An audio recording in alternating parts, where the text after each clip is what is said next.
All right, folks, so we're here talking about head shape, the value of head shape to aim. I've got three basic shapes. I've got a bladish style shape, I've got a semi-bladish style, and I've got a mallet. And we're gonna see how each one of these aims. So I'm gonna put you in the blade, okay. Right? We're gonna see how that aims. All right, just aim at that hole there. Yeah. All right. Good? Good. So quite a bit straighter. Yep. Than the one before. Doesn't mean it's pretty good. Yeah. So, and we're gonna try now.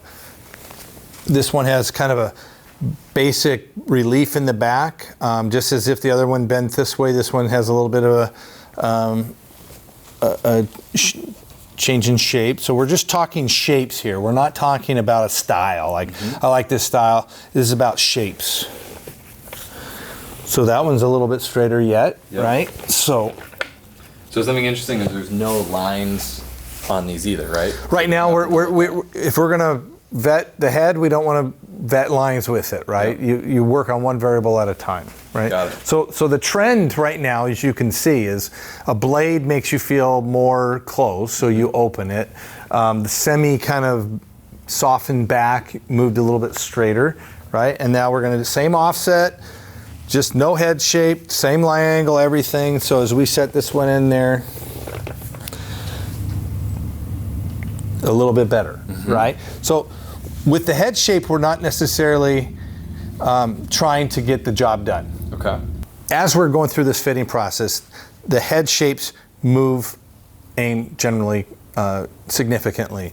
And often someone will say, hell, this isn't working, or it's, no, we haven't finished yet. We still got lines, we still got hosel offset, length to go through. So head shape often can be the smoking gun, and often it can just be part of the overall package of the putter. So right now we've moved you with the blade, and we've moved you significantly more to the left. So it appears that a mallet seems to be maybe the variable that we need to look at the most. So in the head shape scenario, looking forward on a putter makes it look open to you, and you end up closing it down more.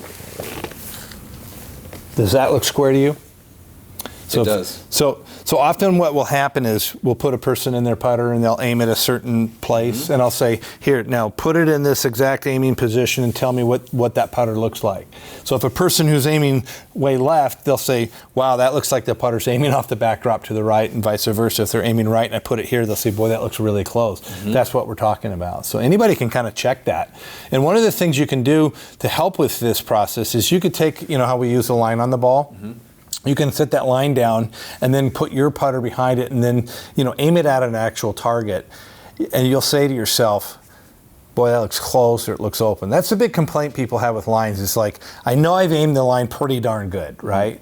I've lined it up with my putter, I can tell that's aiming at my aim point, and then I put my putter behind and it looks wrong. But I go with it because I believe that I have the ability to line the line, and that line's aimed correctly, so therefore my putter is actually aiming at the target, even though in my mind I'm going, that looks wrong, right? So if you get fit into the correct putter head shape, the correct line combo, hosel offset, and you do that test, it'll look square the whole time.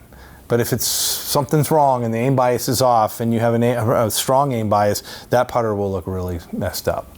So what about this advice that we've all heard is like, go find a putter that feels good for you, right? And it's kind of been ingrained in us for ever, as long as you can remember.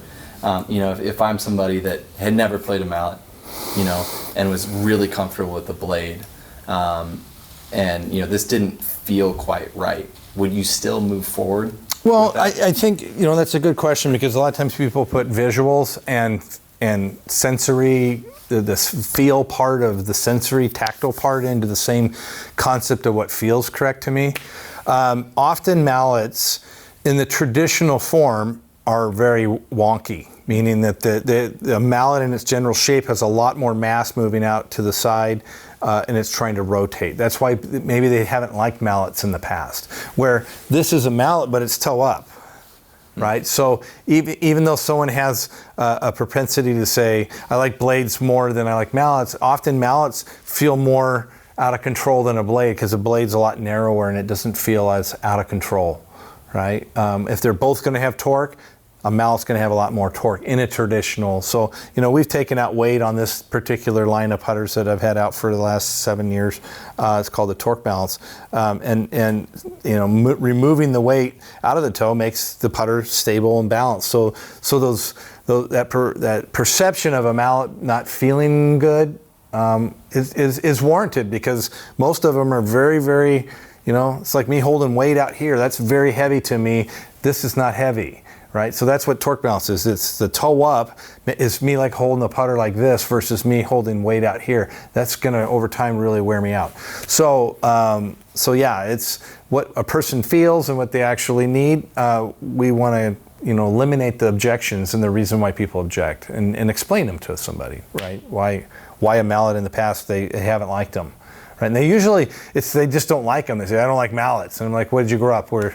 Is your family full of mallet haters, right? And you sat around the dinner table talking about mallets. It's just you had a negative reaction to them. And often one of the big problems with a mallet is that the value of a mallet is this curved nature that says look forward. And what does the industry do? They slather lines back there, all kinds of geometry. So they actually are negating the value of what the mallet was designed for. And a mallet, so we also have to talk about what a mallet is.